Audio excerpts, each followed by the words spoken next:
الحمد لله رب العالمين، والصلاة والسلام على خير خلق الله محمد وعلى آله وأصحابه الكرام وتابعيهم بإحسان إلى يوم الدين.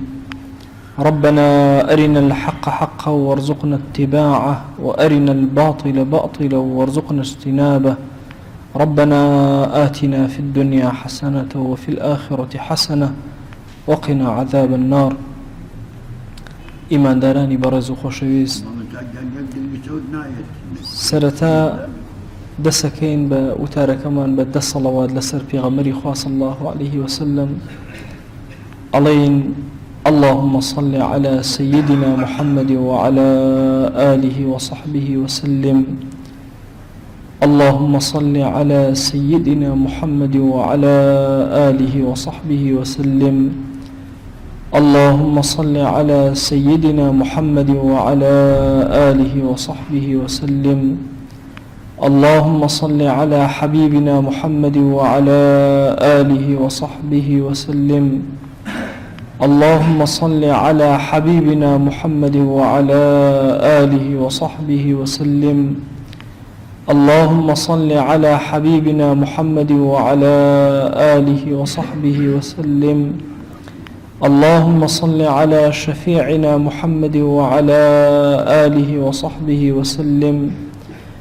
اللهم صل على شفيعنا محمد وعلى آله وصحبه وسلم. اللهم صل على شفيعنا محمد وعلى آله وصحبه وسلم. اللهم صل على شفيعنا وشفيع ذنوبنا وطبيب قلوبنا ونور أبصارنا محمد وعلى آله وصحبه وسلم تسليما كثيرا أبدا إلى يوم الدين. إما داراني برز خوشويست، یەکێک لەو دەردەکوشندانەی لەناو ئومەتی پێغەمبەری خوا صلی الله عليه وسلم تەواجودی هەیە، و پێغەمبەری خوا صلی الله عليه وسلم زۆر کات خۆی لەناو دوعاکانە دوعای کردووە و پەنای گرتووە بەخوا جەل جەلالوه لێی بریتێ لە غەفڵەت کاتێک کە پەنای گرتووە و فەرموویەتی اللهم إني أعوذ بك من القسوة والغفلة، خوایە پەنا ئەگرم بە تۆ لە دڵڕەقی، خوایە پەنا ئەگرم بە تۆ لە غەفڵەت. پێش ئەوەی بچمە ناو غەفڵەتەوە، زۆر کات ئێمەوە غەفڵەت لێی تێگەیشتوون. غەفڵەت یعنی لە بیرچوون. غەفڵەت جیاوازە لە بیرچوون. لە بیرچوون لە زمانی عەرەبیە پێوترێ نیسیان، غەفڵەت بە بێ ئاگایی ئەوترێ. لە کوردیە بە بێ ئاگایی لێک دراوەتەوە ئەکرێ بڵێن خۆ بێ ئاگاکردن، واتە ئینسان لەو کاتا خوای جەل جەلالوه بێتەوە یاد، بێتەوە زەین، بەڵام خۆی گێل بکا لێی، خۆی بێ ئاگا بکا لێی. ويا فرميانا نسيانه وإهماله والإعراض عنه غفلت ناكر اللي يك كلمة يكسر تعريفه كيف بدأ سوا لبي بردنوي خو إنسان اشتاق لبير خوي برته إهمال بكات وبشتي تيبكا أمانها مبيع أو تري إغفال يان غفلت. إمام مسلمان واجب لسرمان لدوشت غافل نبين، دو آياتي خوها لسر زوية أبي أما اللي غافل نبين. آياتي منظوري خوا، آيات الله المنظورة، آيات الله المتلوة، أو آياتاني كهي خوان لسر زوية أبين درين ضلي إنساني مسلمان أجولينا، روحي أجولينا بيس أقاما لو آياتانا بغافل نبين ليان، وأو آياتاناش كأخوان درينوا كآياتكاني خوا خوان نوين لسر زوية بريتين لقرآن ولسنة في غمر خوا صلى الله عليه وسلم، چونك وما ينطق عن الهوى إن هو إلا وحي يوحى. أما آياتي خوان كأخواننا وكشريعتي خوايا، آياتي خواي بين راوي شيء إنسان لنفسي خوايا لكون كائناتا للدور بلا. أفرمي رب العالمين وإن كثيرا من الناس عن آياتنا لغافلون. زورق لخلقي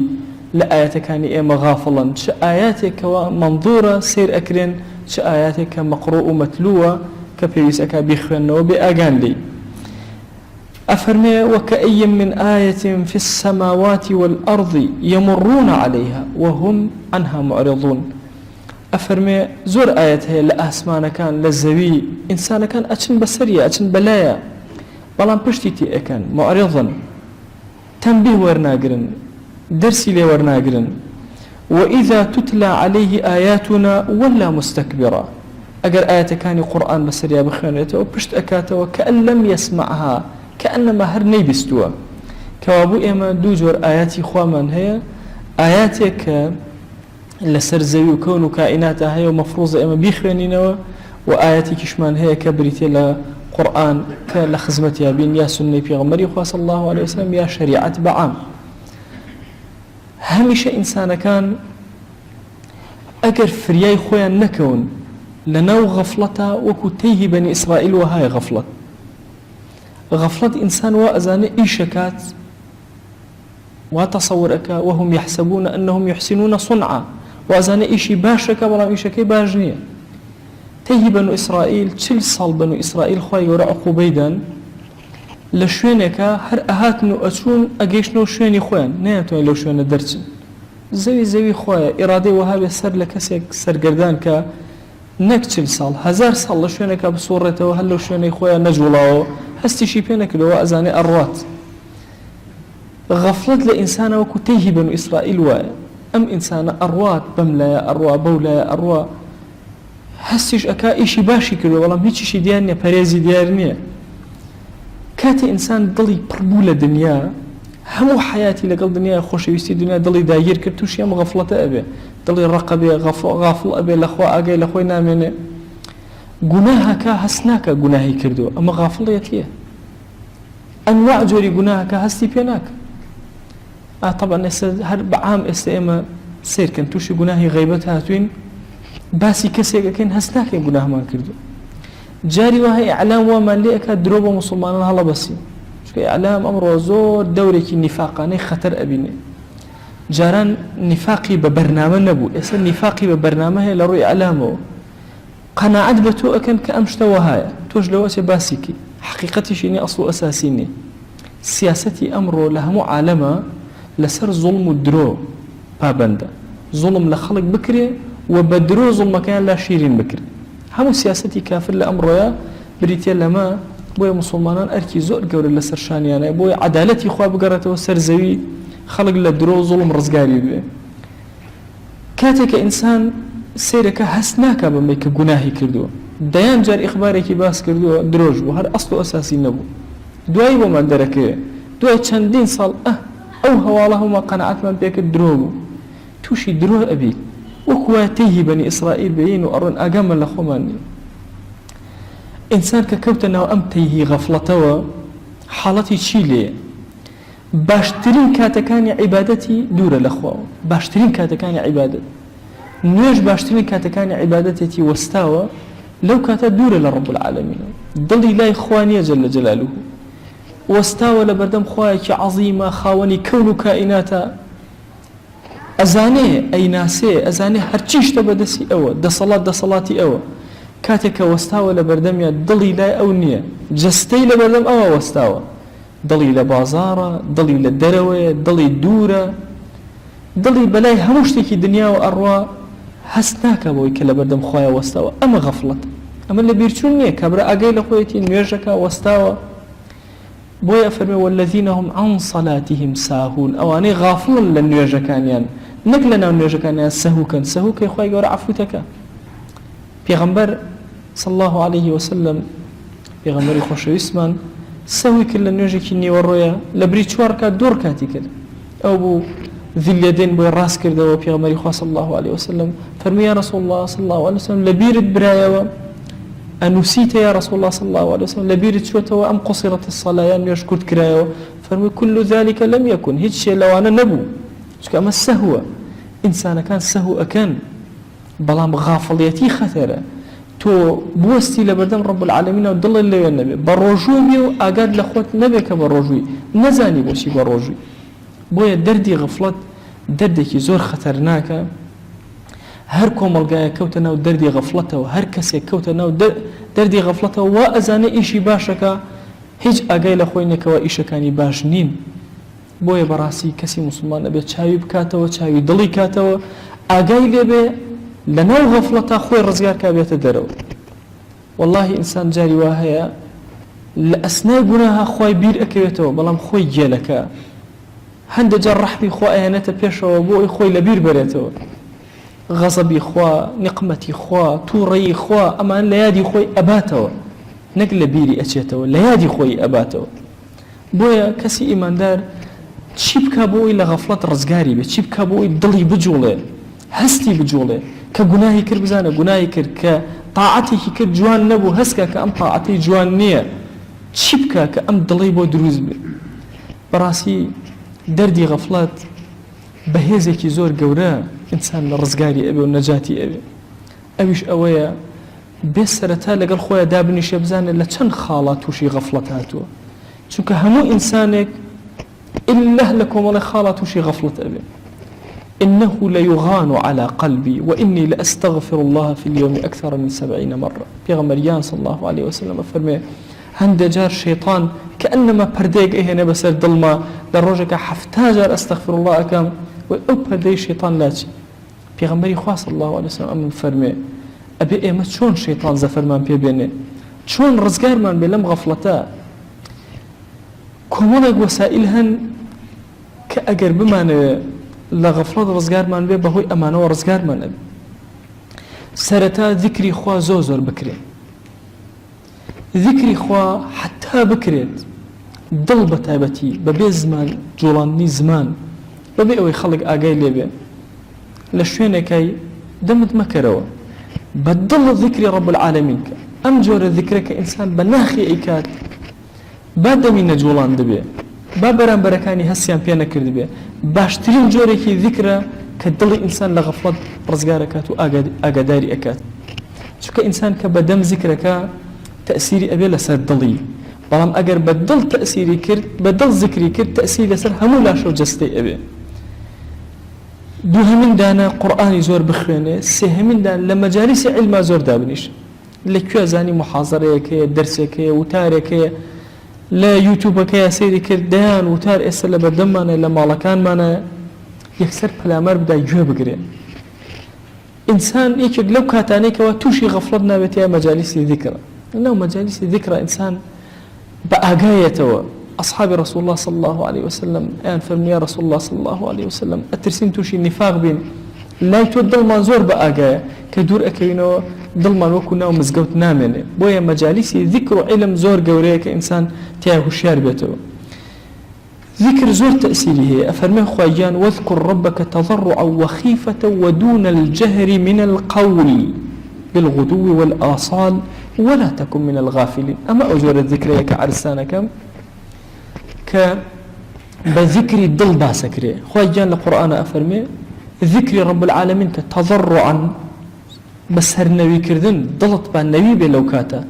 وخيفة بنهني ودون الجهر من القول بدني برز نيضي لدلكتها به بالغدو والآصال بيانيان وإيوارا ولا تكن من الغافلين. أخيري آياتك أفرمي لا غافل كان ما بأم ذكربك واتكسي أم ذكريك لا غافل كان نية.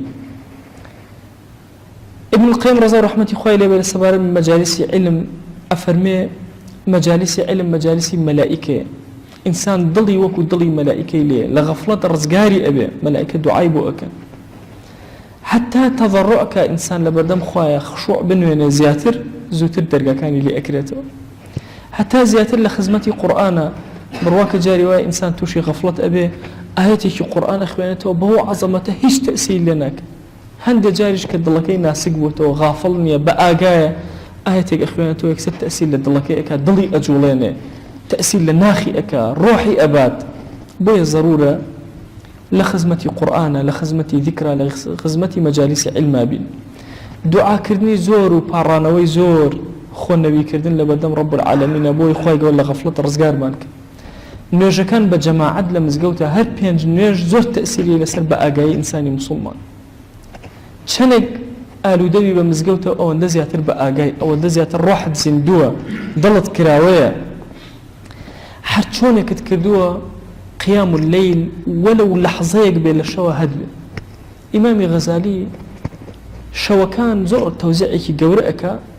ئەوەڵی شەو ئەخیری شەو ناوەڕاستی شەو هەندێ بخەوە هەڵسا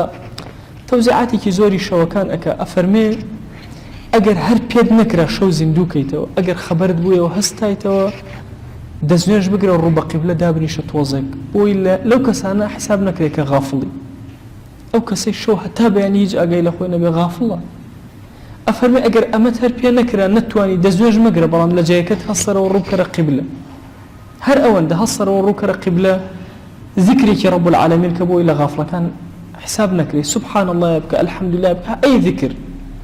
ئەفەرمێ ئەگەر ئەمەت هەر پێ نەکرا لەسەر جێگاکەت ڕووکەرە قیبلە وەلەو یەک کەلیمەش بێ لە ذکری خوا کردبێتە بۆی ئەو شەوە بە شێوەیەکی بێ ذکر بەسەر تا تێنەپەڕێ بە غافڵ حساب نەکرێ مۆری غەفڵەت نەدرێ لە دڵ بەل ڕانە عەلا قولوبهم سبحان الله پەردەیەک ئەدرێ لەسەر دڵ ئیتر دڵ تووشی غەفڵەت ئەبێ شەو زۆر گرنگە بۆ ئاگایی ئینسان ئەو کەسانەی کە سبحان الله شەو نوێژەکەن لە ڕۆژە دائیمە بە ئاگان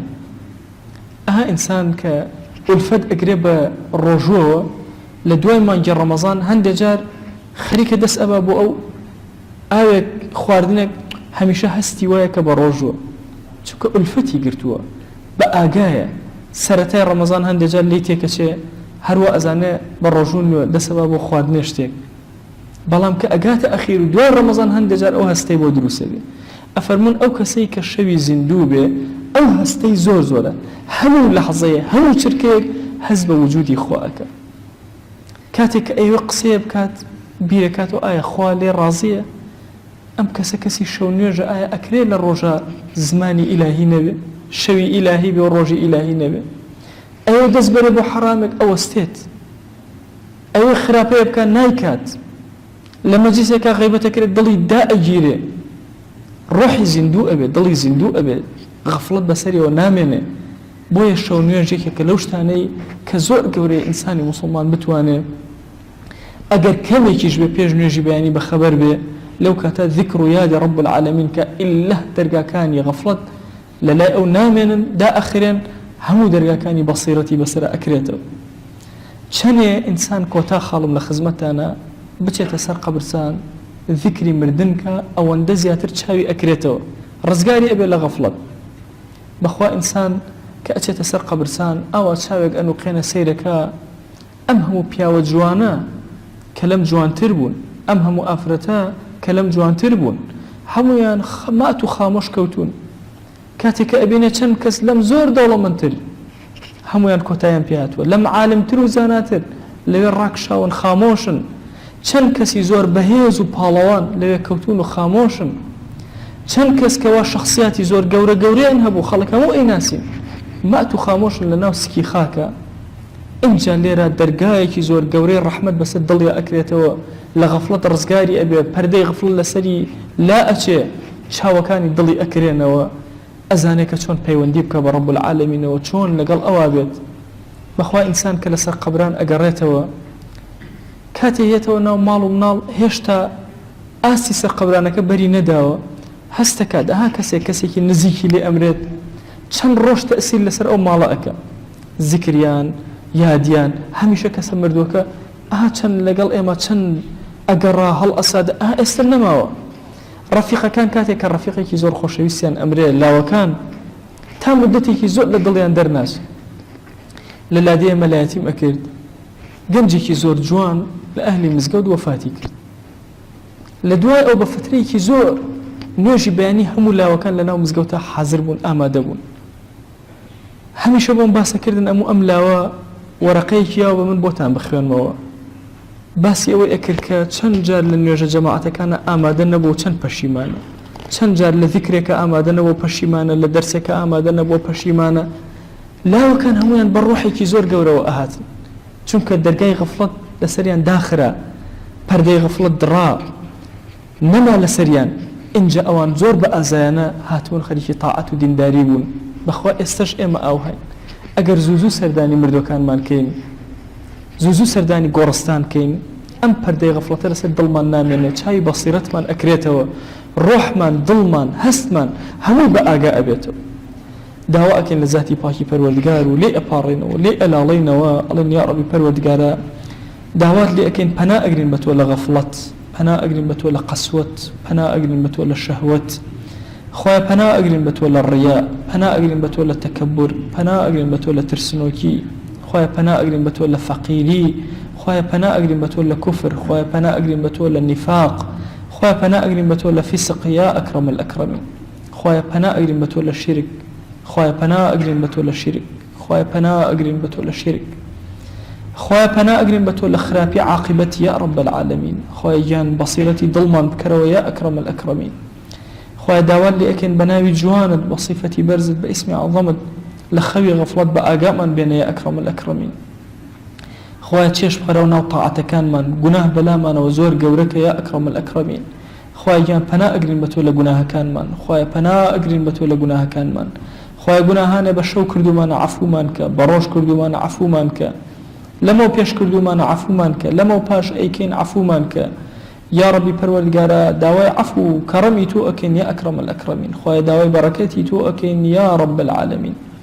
خواهی جان بزی بسر ام جسمانا ببارينا، خواهی جان درگاه کانی خیر بسر مانا والاکا، زمان من كل لدعايا يا أكرم الأكرمين، هرچی چاکیک پیغمبر اخوا صلی الله علیه وسلم داوای لی کرد بی، خوای ام دعوات لی اکین، هر خرابیک او پنای پیگرتوی خوای امش پنات پی اگرین یا اکرم الاکرمین، خوای لگناهی دایکو باک من ببوره، لگناهی برا و خوشکان من ببوره، لگناهی خزم و کسوکار من ببوره، لگناهی دراوسیکان من ببوره، لگناهی خوشویست و هاولان من ببوره، هر کس ما فيكي بسر ما نوى خوای لگناهی ببوره، پروردگار هر کس پیاوتی و چاکیشی لگلا کردین لگناهی ببوره، یا ربی خوای داوال لی اکین بناوی جوانت و صفتی برزد باسم عظمت، خوای گرفتکان من چار سرک یا اکرم الاکرمین، او من بحال و مال مالداریک، یا ربی خوای جان او من بمنال منالی پی عطاک، او من بمنال منالی صالحک، یا ربی خوای جان داوال لی اکین بناوی جوانت و صفتی برزد باسم عظمت یا اکرم الاکرمین، خوای او من نخوش شفای ببنیره، او من قرزار قرزی سرشانی سوکه، او من کم درامت رزق حلالي زيادك، خوای جان او انت حلال ما مدري محتاج حرام من مكة، خوای محتاج حرام من مكة، يا اكرم الاكرمين حرام لبيشو من ناشرين ك، حلال لبيشو من شيرين وجوان ك يا اكرم الاكرمين، خوای جان داوال لي اكن بناوي جوانت بصفتي برزل باسم عظمت، خوای زليلي سرجيق من مكة، زليلي دسي ظالم من مكة، خوای جان زليلي دسي ظالم من مكة يا اكرم الاكرمين، يا ربي خوای جان پنا اگرین بتول عاقبتي خراب، لم دنيا درمان مكة بإيمان ونبي، لم دنيا درمان مكة بشيئة مان ونبي، خوای آرامي بسر دل مانا ببارينا، آرامي بسر مال مانا ببارينا، آرامي بسر ولات مانا ببارينا، خوای جان داوال لي اكين بناوي جوانت وصفتي برزد باسم عظمت، آرامي بسر ولات ونشتمان مانا ببارينا، پروردگارا آرامي بسر امشار مانا ببارينا، اجاولنا ومالكان مانا مهيلا يا اكرم الاكرمين، خوای اجاول مالکان مانا مهلا یا رب العالمین، یا ربی خوای آرامی بخرنا و منال مانوا، آرامی بخرنا و خیزان و هاوسر مانوا، پروردگارا داوال لی اکن بناوی جوانت بصفتی برزد باسم عظمت، او کسانی که هدایت الداول لما انگا خوای استقامه بیو بخشه، خوای جان داوال لی اکن بناوی جوانت بصفتی برزد باسم عظمت، هدایتی لاوکان من بدا، حیا و حرمتی آفرتکان من، خوای جان پاک و برز راگره یا اکرم الاکرمین، خوای جان عاقبتي پیرکان من بخیر بجره، خوای عاقبتي پیرکان من بخیر بجره، خوای جان داوال لی اکین بزی بسر مانا ببارينا یا اکرم الاکرمین، خوای جان تو دسی هیچ کسی رد ناکیت و دسی امج رد مکر و دعا کان من قبول که، رجو کان من قبول که، ذکر اوراد من قبول که، طاعت کان من قبول که، قرآن خواندن من قبول که، تراویح کان من قبول که، و توقس کان من قبول که، کردو کان من قبول که، یا ربی پروردگارا داوال لي اكن بقوري خوت پروردگارا تو زور ببزيد ام دعاني كبرزي اكن وخوا الى من قبولك، خوا بخاتي قوري خو لگناهي مردوكان من ببوره، يا ربي خوا جان هركز روج لروجان لم مزگوتان ميجي كي كردو خوا لگناهي ببوره، هركز هاوكاري كي ام مزگوتي كردو يا ربي پروردگارا لگناهيان ببوره، يا ربي پروردگارا داوال لي اكن بناوي جوان بصفتي برزد باسم عظمت، خوای مسلمانانك هاوكاري اما ليتويان كردو استبر حياة نين خوای لگناهيان ببوره يا رب العالمين، اوي مادي ومعنوي هاوكاري كردين خوای لگناهيان ببوره، يا ربي خوای لگناهي جناي معصم العثمان ببوره، يا ربي پروردگار درجات عاليك يا اكرم الاكرمين، خوای جان داوال لي اكن بناوي جوانت بصفتي برزد باسم عظمت، سرفرازي بردم ديواني خوتمان ك، خوای جان روزردي بردم ديواني خوتمان مك يا اكرم الاكرمين، خۆی مسلمانانێکی زۆر داوای دوعای خەیریان کردووە، خۆی گیان کێشە و گرفتیان هەیە بۆیان چارەسەرکە، نەخۆشن شیفایان بۆ بنێرە، ماڵیان ئاژاوەی تایە یا ڕەبی خۆی ئارامی بەسەریانە ببارێنە، یا ڕەبی خۆی گیان تەڵەبەیەکی زۆر داوای دوعای خەیریان کردو، خۆی گیان نەجاحەتیان بە قسمەت کە سەرفرازی دنیا و ئاخرەتیان کە، خۆی گیان داوات لێ ئەکەین قوتابیەکانمان ناجح کە سەرکەوتویان کە یا ئەکرەم الئەکرەمین، یا ڕەبی خۆی گیان داوات لێ ئەکەین